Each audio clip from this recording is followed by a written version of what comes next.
Yes, guys, how you doing? Welcome back to the game day, Tottenham versus Everton. Just about catching my breath. Tottenham 2, Everton 1. You're on the Spurs Talk Show, and you are also on Savva's Football Heritage TV. As usual, guys, the rules are pretty simple. Get yourself down into the title of the video. You'll see the link for the other person stream. But before you hit that, hit the like button, hit the subscribe, get over to the other person, hit the like and the subscribe, and then come back. Savva, what a game to break down, mate. 2-1, 3 points. Finish the Christmas period fourth. Yeah. See what happens in the Arsenal-Liverpool game, but let's talk about it, mate. Yeah. I mean, I've never seen such a change around from like the 30th minute through to the 90th, if that makes sense. I thought the first 30 minutes, it looked like we could run away with this 4-5-0. I thought we were overloading them. Absolutely brilliant. And then from the 30th minute onwards, I thought we were just horrible. Honestly, I felt like it was we'd gone back a few years. Even before Romero went off, even before Richie went off and Sarr went off, we looked really poor, but we got the win. And listen, 3 points is the most important thing. We got it. But a tough watch, a real tough watch. That. So much to go through, mate. Let's just start with the positives before we get into the actual specifics. We do finish tonight. Everyone else ahead of us either will stay above us. There's no one else to play beneath us that can go ahead of us. So we are going into Christmas in fourth place on 36 points. Liverpool and Arsenal play tomorrow. They play now. They're playing now. They're playing in 25 minutes time. Yeah. So we'll keep this sort of post-match show brief, mates. But at the moment, we are 3 points off top. If Arsenal and Liverpool were to draw, then we go into Christmas 4 points off top. Look, we could talk about the specifics of the result, but going into Christmas, 3, 4, or 6 points off of the top place. Pretty good first half of the season. For sure. Absolutely, for sure. Yeah, I mean, if we remove what we've just seen, completely remove that and look at the bigger picture, the context is we are where none of us thought we would be. Let's be brutally honest. There wasn't one Spurs fan I saw in the summer saying that halfway through to the season we'd be where we are.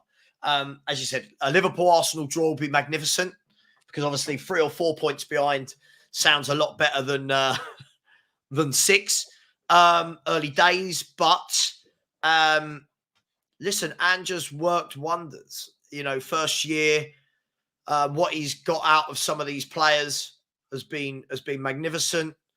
And I think more than that, I think it shocked a lot of our rivals as to where we are, which is always a nice thing because they're very bitter about it. So fantastic first half of the season. It could be even better if we follow up with a win against Brighton. But yeah, fantastic first 18 games with the blip in the middle. But now 3 in a row. Who knows? Yeah. Who knows? It's all looking positive. Well, it's looking positive in the bigger picture. Yes.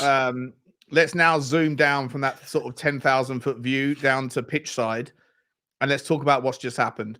Let's start with the scoreline. Tottenham 2, Everton 1. Look, before I get into any of the specifics, mate, the statistics, we can go through that in a second. Just generally speaking, I think you've already said it. The first half an hour, it was all us. After that, you know, it was like the second half. I think we started the second half better. I think the momentumometer kind of supports that. You look at it here, but I don't think we were great in the first part of the second half. I mean, we got to talk about injuries. We have to talk about a few different tactical things here. But generally speaking, after 25 minutes of that game, 30 minutes of that game, we were talking about 4, 5, 6 nils. We were talking about putting bets on for like brilliant scores here and how it's going to be a boring game because it's so one-sided. And then as soon as we finish that sentence, 31st minute, Everton just suddenly turn it on and Tottenham just suddenly can't cope. How much credit do you give to Everton versus how much sort of disappointment or frustration do you have with the wherewithal of the team or Tottenham side for kind of allowing the pressure to build, the momentum to pivot? What was it? Was it 6 of one, half a dozen of the other? Was it Everton turned it on? Was it Tottenham let their foot off the gas? You know, what's going on here? I think with anything, there's probably a lot of both. First of all, we've got to credit Everton. I thought they were excellent. I mean, let's be fair. In the first 30, other than the first couple of minutes when I think Romero had to dive in and make that really good tackle, we said it. Everton couldn't get their foot on the ball. They didn't look like scoring. I think they had a couple of crosses from Mikalenko in that first half an hour that looked dangerous. They then started to put a lot more pressure on us. They capitalised on some very sloppy balls out of the back. So well and good wanting a play at the back, but when it doesn't work, it's magnified, right? And listen, I thought they were excellent. I thought from the 30th minute till the 90th minute, I thought they did their jobs. They were excellent. They started to find gaps. They got in down our channels. Equally, we made it easy for them, I thought, from that 30th minute. I thought we were sloppy playing out from the back. I felt like today we rushed everything. Everything felt like it was at 100 miles per hour. And when you do that, when it works, it's bloody exciting, right? Yeah. It's bloody exciting. When it doesn't work, the other team go, thank you, we'll have that. Yeah, you keep rushing, you keep making mistakes. But for me, that is down to quality of footballers, right? When for years we've seen Man City, for example, with the quality of players they've got, they don't give away that as many turnovers as you saw Spurs did today. They don't lose the ball at 100 miles per hour. And that's what having better players does. So I expect that this will be, once a lot of our better players are back, once we buy better players into the club, that those sort of things will be eradicated. But let's be honest, Sean, it was tough to watch. That was a real frustrating game. That was a very frustrating game to watch, and just thank God we got over the line, because, in the last minute they hit the bar. They hit the bar, they hit the post. I think we can be very. They had 4 or 5 chances to. If I'm entirely honest, I think that Tottenham, a draw would have been a more than fair result. A more than fair result. Even if Everton had turned it around and won 3-2, I would have been absolutely devastated and gutted. But we didn't create anything. I think that we're going to go through the individual performances in a moment. But after the first half an hour, we were on the back foot. I know there's obviously the kind of you have to take certain things, into consideration, like Romero going off, and and obviously just the injuries to Sarr, maybe to Rashad. So we don't know what the damage is there, and obviously we're still missing some of our key players. But there was a massive mental shift, either in Everton or in Tottenham. I don't know which one it was. Like you say, a combination of both. But the pivot, like the pendulum, just swung violently. And I think by the end, we were hanging on for dear life. And if I'm entirely honest, it wasn't just that hitting the bar. Mate, we're 3 inches away from drawing against Everton in the last second of the game. Not just hitting the bar 3 inches lower, it goes in. But if it comes off the bar and hits Vicario's leg an inch the other side, it bounces into the net rather than out. Yeah, I mean, we rode our luck, but this is the Everton that we've come to expect now since their 10-point deduction, right? They do not give up; they fight, and Sean Dyche should be proud of his team tonight. Correct? Oh, for sure. Yeah, I mean, listen, if you're an Everton fan, I think you're coming away from the ground frustrated, but very, very pleased with what you've seen. I think you've come away knowing this. Not that there was any doubt in it, but this is a club that is all pulling in the same direction. This is a club that has been galvanised, and I think Sean Dyche I think he's doing a terrific job. If we're brutally honest, he's done an absolutely fantastic job. You're right. There was a shift. And listen, we can talk about this being a B team and depleted and injuries, but no one was saying that after half an hour. Do you know what I mean, Sean? What we can't do is go, but this was depleted. Yeah. No, after half an hour, we're cruising. So what happened? What happened in that 31st minute that made, you ruined it. It was you by saying that. It was me that happened. Yeah. Everton can't get their foot on the ball, and then we didn't touch the ball for the next 25 minutes. Yeah, I mean, I'm seeing now already is a lot of people are now going on to that. Well, but we had this player playing, that player playing. But hang on, those were the players playing after half an hour. And everyone's and at that time, everyone's going, "Oh my God, this football is amazing. We're brilliant." So we can't. I feel like we can't just keep going to that excuse of a few injuries, because let's be fair, Everton had Danjuma on the pitch, right? Patterson, who's okay. Do you know what I mean? They had Beto. Yeah, it's not like they've got a star-studded team. I think James Garner was spectacular for them. I think he was good. He was good. Really, really good performance from him. I thought Tarkowski was good when he needed to be in the sort of second half. When we did break away, and we did break away a few times in the second half. We did break away once or twice in the second period of the first half when it was us backs against the wall and we broke. I thought Tarkowski and Branthwaite were pretty good at kind of stifling those chances that we did create. But it felt like a different game. It felt to me like there was just a line in the sand at the 30th minute. And after that, it went from Everton hanging on from dear life to Tottenham hanging on for dear life. And I can't really figure out what happened. I don't think it was Romero coming off at half time. Well, the momentum shifted before then, right? Richarlison coming off in the 50th or 60th. That happened before then. Pape Sarr coming off in the 50th. That happened before then. I don't really know. Let's talk about, well, let's quickly just for the sake of going through and showing everybody the stats, just so we can keep an eye on what exactly went on there. In the end, in the first half, we actually had 0.86 expected goals, but we scored 2. They had 1.07, but conceded, but scored 0. So they actually deserved a goal in the first half. 64% versus 36. 5 shots versus 9. 4 versus 5 on target. 1 versus 3 off target. A block shot to 0 to Everton. I won't get into the kind of incidentals, but big chances, 2 apiece. Big chances missed, 2 for Everton.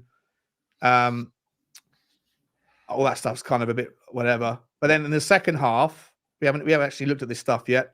Again, the second half, they deserved another goal. So 0.88 on expected goals, 0.48 to us. We still had more possession, not as much of it. 9 shots versus 8, 3 on target versus 2. I think Everton hit the woodwork twice. Big chances missed, big chances created, counter attacks 3. It doesn't look like a 2-1 victory to Tottenham on paper, does it, mate? No, it doesn't. But do you know what I will say? I will say is that sometimes you have bad days at the office and get over the line, right? And that's what we did. I think the way I will look at this now is, were we good? No, I thought we were absolutely terrible from the 30th minute onwards. But did we get the 3 points? Yes. Everton, as I said, they will feel frustrated that they didn't get anything, and we should feel very thankful that we got saying, yeah, absolutely, this is it. We take the 3 points and run. Absolutely, take the 3 points and run. For me, I think when I see performances like that, when I see some of these players, we'll go back to the question you asked me at the beginning of the watch along as to why I don't think we're going to win a title. Performances like that. It's performances like that. I feel very blessed that Everton can't finish their dinner, because a better team puts you away there. But we got the win. Like we can't be too harsh on it. Was it a good performance? No, it's okay. Everyone has bad performances. City, Arsenal, everyone has bad performances. We put that in the drawer of, let's not let that happen again, and thank you. Right? Do you know what I mean? But yeah, I just look at some of the situations. Right, in the last 15 minutes of the first half, my frustration was that we were almost like the architect of our own demise. We were overcomplicating the pass, and I know that that's part of Ange Ball, but I feel like, again, sometimes I feel like there needs to be a player on the pitch. I said it at half time, a leader on the pitch. And you do have a few mentality monsters within our squad now, mate. But I think you need to have a little bit of a leader on the pitch to kind of calm things down, to take control of the situation. And I just don't think we have it. We've got a lot of young players, and the few players that we do have that are of age aren't really communicative enough. And I feel like we stick to the game plan that gets spoken to us before the game from Ange. And then when you go 2-0 up and you see the shift in momentum, there needs to be a little bit of kind of pivoting, a little bit of sort of dynamism and flexibility of thought in the way that you go about it. And there isn't. We still want to play the ball out even when we're under the cosh, and sometimes you just need to get rid of it. Second half, that didn't really happen. I feel like we actually did get rid of the ball a few times, but it was just wave after wave. And so, like, I feel like the second half, again, when we did break, if you are going to be under the cosh, when you do break, you need to do better. And we're going to go through some of the players now that I don't think did well enough, right? But yeah, before we do, go on. Just quickly before we do, can I just say, I think the difficulty that we have is, look, as I said, when it all clicks, we look fantastic to watch and everyone loves watching us. When it doesn't, it's really bad, right? It's kind of like there's no middle ground with this style of play. I think what we need to learn to do better is to slow it down a bit. I think sometimes we need to learn that, right, let's have 5 minutes where it doesn't have to be 5 minutes, you know what I mean? Let's have a couple of minutes where we get the ball into midfield, keep the ball, don't try and break at breakneck speed. But what we have got is when we clear the ball, our front three isn't designed to hold the play up, is it? By design, this is what we've created. Yeah. So other clubs can't do what we can do, but what they can do is they can hold the ball up a bit up top. You can put it into a bloke who holds onto it, brings others into the game, kills the game a bit, slows it down. But like you said earlier, I can't remember the actual phrase, but you take the good and the bad with this style of play. The bitter with the better. Yeah. Right, the bitter with the better. You got to, right? And look, I give so much credit to Everton for this, but for me, I think today showed that there's a lot of work to be done, but we knew that, right? It's still 18 games into this regime. There's a lot of work to be done. And I make you right. I think when we're buying players moving forward, Sean, I truly believe we need to get, yes, we want young players that are fit and hungry. I think we need to get some more leadership in that team. I'll be honest, I don't see a leader on that pitch. I know people want to go, Sonny's an amazing captain. I think in games like that, I don't see a leader who's coming back, telling everyone to calm down, leading by example. I think we need more leadership in this squad, and I think that will come over time. So I'm not overly harsh on the team. You're going to have days like that. We've got to learn from days like this. We've got to learn. But we got the win. 100%. So 3 points. Yeah, 100%. 3 points is the most important thing always. Yep. I just can't believe how like my energy, my thoughts are just like flipped 180. Like I can't, and obviously I'm still keeping in back of my mind how good Everton's away form is, right? This is what they do. And we shouldn't kind of take our eye off that particular point because Everton are a fantastic team, and I feel like we've got away with one. Not necessarily got away with one, but I feel like we've got a result there that a lot of other teams necessarily wouldn't, because Everton are a team that's playing under Sean Dyche to a level that is above their.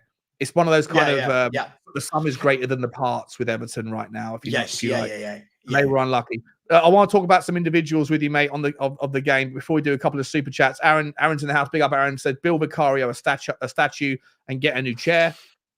Appreciate your love for the chair, mate. Everyone's gonna appreciate the chair at one point. Listen, we'll talk about Vicario in a second. Thank you very much for the super chat. And Chunky Cheeks is saying, big up Chunky Cheeks, like your name. No surprise, Rise. We looked poor. Then we had Dyer, Davies, Royale, Premier, PEH, Højbjerg, Skip, all on together. Yeah, like to your point, Savva, like, I mean, let's kind of reverse engineer this just to take that point from Chunky Cheeks. Appreciate you. Just quickly, the last part of the team, like after the last substitutions, it did look a lot like Tottenham B team that finished that game. And it looked a little bit like Conte football as well. So, does this diminish the kind of strength in depth argument that I've been trying to make, that maybe we got a little bit more depth than we thought we do, but maybe we don't when you see the way that we finished? Listen, I don't think we do. I think look, I'll say this. Nothing's changed for me since the start of the season. I think we all knew that this year was going to be about finding out who can play Angie's style and who can't. I think we kind of knew which players would be able to, and we knew which ones wouldn't. And I don't think there's any player in that team that you look at and go, oh, he's really surprised me this year that he can play that style. And there aren't. Do you know what? Does that make sense? There's no one. There's no one that can't play that style. That I go, I'm really surprised they can't play Postecoglou's philosophy. I think this is the beginning of a journey. 18 games in, I think it's going to take years to get rid of a lot of these players, bring new players in. But what we can't do is, if people want to have aspirations to win titles, if people truly believe you're in a title race, every time we have to put on players like Skip, Højbjerg, Dyer, you can't then turn around and go, oh, but they're B team players. Well, then don't talk about titles then, because this is what we've got, right? You can't have it both ways. If you want to talk about winning titles, if you want to talk about, oh my God, we're in a title race, don't then constantly like that super chat there. Thank you for giving Sean that super chat. That's great. But most of those players were on the pitch in the first half an hour when we were battering Everton. And I didn't see anyone in the chat at that stage, Sean, say, but this is our B team. No one said that. Everyone was going, this is amazing. Look at this football. We were, me and you were. So it can't be, for me, I'm sorry, it can't be when you're winning with those players, it's great and Ange Postecoglou's a god. And then when you're losing, or not losing, when you start to play badly with those players, it's, but look who's on the pitch. Postecoglou made the decision to bring Højbjerg on. From that list, he made the decision to bring Eric Dyer on, right? They were his decisions. He didn't have to bring either of those two players on. But he did. We don't know about Eric Dyer for Romero, right? We don't know why Romero went off. Obviously, we saw him with a bandaged hamstring, and that's terrifying, right? Sure. We don't know why Richarlison came off for Højbjerg. It looked like Richarlison was holding his back. Let's talk about the performances individually, mate. I know you. I know we haven't got long. I know you got to go in a little while. So, Vicario, we'll start with him. Look, for me, just quickly, I thought he was brilliant on his line, making saves. Throughout the game, I thought he was brilliant, especially in the second half. That one that he got up to when Danjuma, not the crossbar one, the one before that, when he made that unbelievable save. Unbelievable shot stopping. The only negative I'd say is a little bit clumsy with some of his distribution, and he came out and was a little bit reckless, when he was doing his kind of sweeper keeping stuff. But overall, Vicario man of the match today, or do you have someone else in mind? I mean, I'd have him man of the match. Purely because I didn't think anyone else out on the pitch really did anything. If we're going to be brutally honest, over 90 minutes, I don't think anyone can really say they played well. I think Vicario, a few worrying moments today, but in the main, some great saves. I like it. He comes out and claims that ball. When the pressure is in the box, he comes out and claims it. Something that Lloris wasn't particularly great at in his career. He comes out, claims it, takes the pressure off. Couple of moments. I think with a keeper like that, Sean, you're going to have hairy, scary moments. You have to, again, bitter with a better. I like that. I'm using that now. But listen, Vicario, I think, is one of those that can come off the pitch today with his head held high and say he played well. Moving on to another candidate for that same tag, Pedro Porro, right back. What are your thoughts? I think going forward, he's excellent. I think defensively erratic is what I'd say. I think he's a fantastic. Hopefully, people hear before they slate me. I think he's a fantastic footballer. I just think there's so many sloppy passes out the back that go straight to the opposition. So many times when he turns over possession needlessly. Yeah, I agree. I think Pedro. I think Pedro Porro going forward is unbelievable. I think he's such a brilliant ball playing fullback. He can come in. He can be a midfielder. But I think with that responsibility comes the absence of his presence when the turnovers happen, right? So he's exactly right. He's chasing back, and so I think that when opportunities are going to present themselves against Tottenham, it's going to be down either the left or the right. In the first half, it was down our left, down Tottenham, down Everton's right, and in the second half, it was down our right, down Everton's left. Danjuma was their focal point because Pedro Porro was caught upfield. Yeah, and in the first half, Emerson Royale was the guy that was kept out. But I think both of them played pretty well. I think they were our best players, if I'm honest, today. Our best outfield players, I would say. Listen, I've got a different way of looking at it. I thought that they did some good things going forward, but both of them constantly giving the ball away so needlessly. And this is the thing. I look at the overall performance. For me, Porro will learn and grow. By the way, when I'm giving an analysis of one game, it's not me going, oh, he's never going to be able to do this. I think he played well. I think he's a very good footballer. For me, I've seen it quite a lot this season. He gets very lackadaisical when he's 30, 40 yards away from our own goal. And him and Royale are the same. They want too long on the ball and they get caught. But they were the better of our players today. Yes, they were the better of our players today. Emerson Royale does some really good things. And some really clumsy things. But listen, I don't expect a lot from Emerson Royal. I don't rate him as a footballer. I don't expect a lot. So it doesn't surprise me. I think we need better. And you're seeing why he doesn't normally play. So yeah, it is what it is. Yeah, for me, I mean, I don't disagree with what you're saying. I think that Emerson Royale today, again, you have to obviously consider the guy doesn't play very often. When he does play, he comes in, he's being shoehorned into a left. Sure. He wasn't very good at the right, and he's being asked to play on the left. I thought today in the first half, in the half an hour when we had the ball, I thought he got forward. I thought he put an absolutely delicious cross with his left foot across to Brennan Johnson, and Brennan Johnson should have done far better than he did. And I thought defensively he was a good, but again, I think that, you know, you have to shake hands with I'm not going to keep saying it, but the consequences of the fact that we're asking them to get forward means that that's where the vulnerabilities are going to be. So you need players in those positions that have got engines to get back. And look, Emerson Royale isn't first choice. We've got through a game without Destiny Udogie. Udogie's back now for the next game against Brighton, which is a blessing.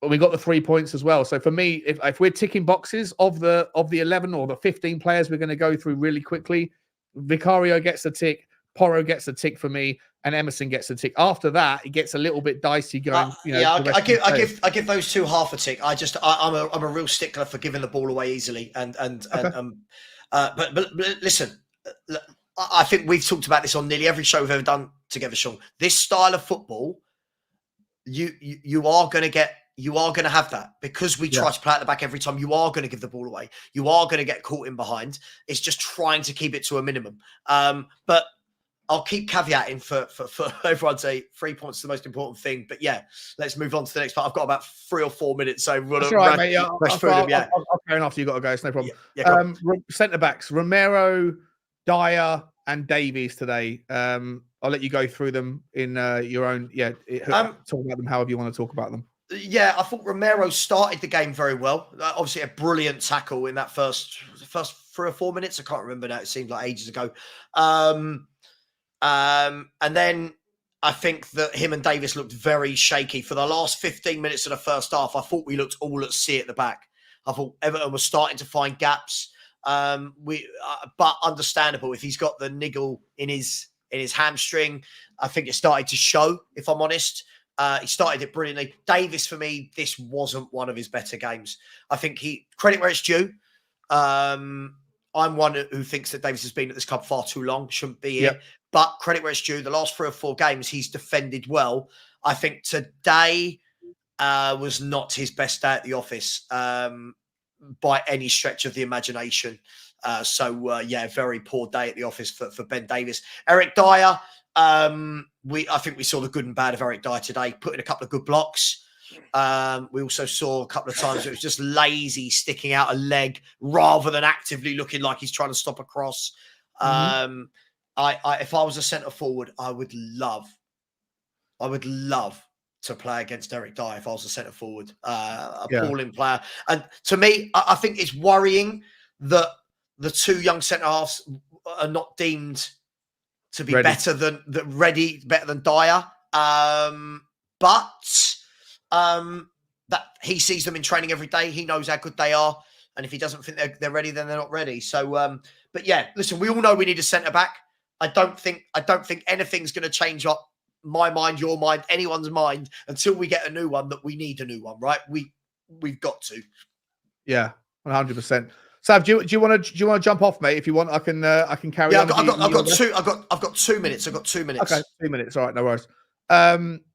Listen, just quickly, I agree. I thought Romero was okay. I don't think he was particularly called in to play too much in the first 30 minutes, and then obviously after that, I think he was struggling. I think he was struggling from the first 45 seconds. I'm really worried about what might be the issue there. If he's got a hammy, because they put the ice pack on his hamstring, I hope it's a strain. I hope it was tactical because the yellow card issue. Davies, I agree with you, wasn't as good today as he was in the last couple. I've been standing up for him in the last couple. I thought Eric Dyer, apart from that lazy little sort of ankle that he threw out there, I thought he did as well as we can expect him to do.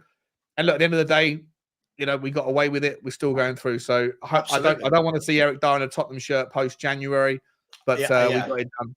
I think we all agree on that. Yeah. Okay. Well, let's hurry through these last players, Max. I know we got to go. Yeah. I don't want to obviously talk on your stream without you being here. So no, that's fine, mate. You're good. You're good, man. Next, so let's go. Pape, who played 6 today? Ollie Skip. This was obviously the big contentious issue, right? Ollie Skip in the 6. How do you think he did? Just not good enough. I mean, again, a couple of couple of sliding tackles where you go, oh yeah, decent on the ball.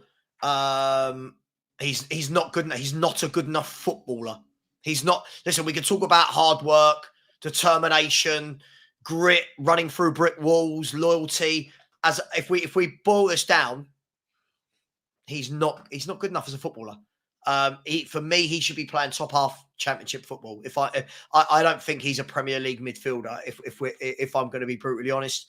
But then again, I don't think Højbjerg is good enough for our team and the style of play we want to play either. So, yeah, not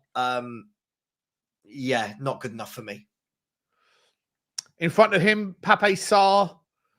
I thought he was busy in the first half. He got that step on the knee. Yeah. I don't know how to feel about him, because I feel like in a game when the momentum shifts, you're looking for the player who's mobile. You're looking for him to be the kind of the guy who can maneuver and figure out the space to, when we do get the ball, to kind of create the opportunity to calm things down. And I think he went a little bit AWOL in the last 15 minutes of the first half, and that to me was a concern. Like I haven't seen him disappear in a game like I did. I feel like I did in the last. Yeah. Momentum shifted. I don't know what your thoughts were on that. By the way, Arsenal have just taken the lead at Anfield, just in case anyone wants to know. Gabriel has just scored in the 4th minute. Look, Pape Sarr, again, bundles of talent. Bundles and bundles of talent. I think we've got to remember Pape Sarr is only 20 years of age. And 20-year-olds in that midfield area, you're going to have games where you're in and out of the game. And I thought that was what he had today. I thought first sort of 25 minutes or so, I thought he was very good.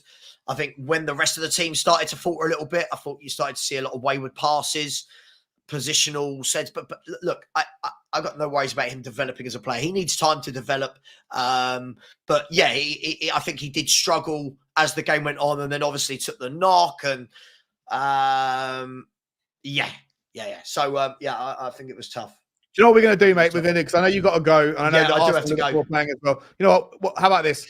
We'll round it off here, and then we can just do our own individual kind of shows or sort of takes for the rest of the game after. I think it's probably better just to round it off. And yeah, mate. All good, man. All good. Yeah. Listen, we'll thoroughly enjoyed today. Thoroughly enjoyed it. Thanks for everyone in the chat. This game. Yeah, appreciate everyone for coming on. Yeah, thanks for everyone during the watch along. Really enjoyed it. Listen, Sean, thank you very much. Everybody out there. I don't know if there's a Spurs review tomorrow. So if I don't do a show, just a happy Christmas to everybody and your families. And yeah, happy Christmas to you as well, Sean. You too, Savva, mate.